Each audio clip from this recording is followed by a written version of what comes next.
জেলার আওতাধীন না এই অফিসটা? জেলার মধ্যে সাইনবোর্ড জন্য না জোন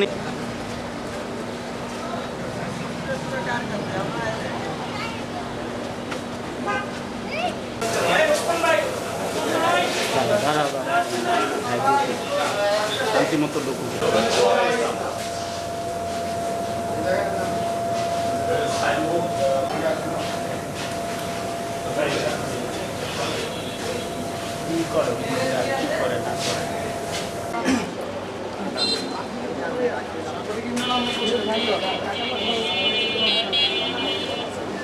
জমিয়ত উলামা ইসলাম বাংলাদেশ একটি প্রাচীনতম সংগঠন, যেই সংগঠনের 106 বছর, যেই সংগঠনের ইতিহাস এবং ঐতিহ্য আছে।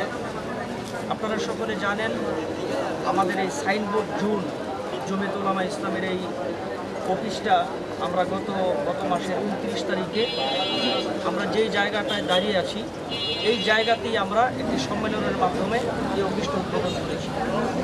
সেখানে আমাদের প্রধান অতিথি হিসাবে বক্তব্য রেখেছেন এবং উদ্বোধন করেছেন আমাদের সকলের অত্যন্ত প্রিয় মুখ, আমাদের পরিচিত মুখ, নারায়ণগঞ্জের মাটিও মানুষের নেতা, নারায়ণগঞ্জ 4 আসনের আগামী দিনের কান্ডারি মুফতি মনির হোসেন কাসেম।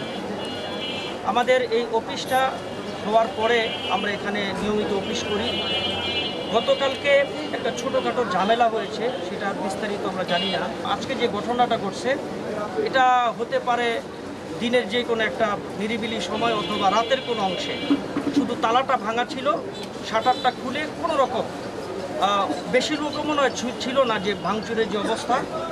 আমি আপনাদের মাধ্যমে সর্বপ্রথম, যেহেতু আমরা আইনের প্রতি শ্রদ্ধাশীল, আমি সর্বপ্রথম আইনানুগভাবে এর ব্যবস্থা নেওয়ার জন্য, সর্বোচ্চ ব্যবস্থা নেওয়ার জন্য প্রশাসনকে বিনীতভাবে অনুরোধ জানাচ্ছি।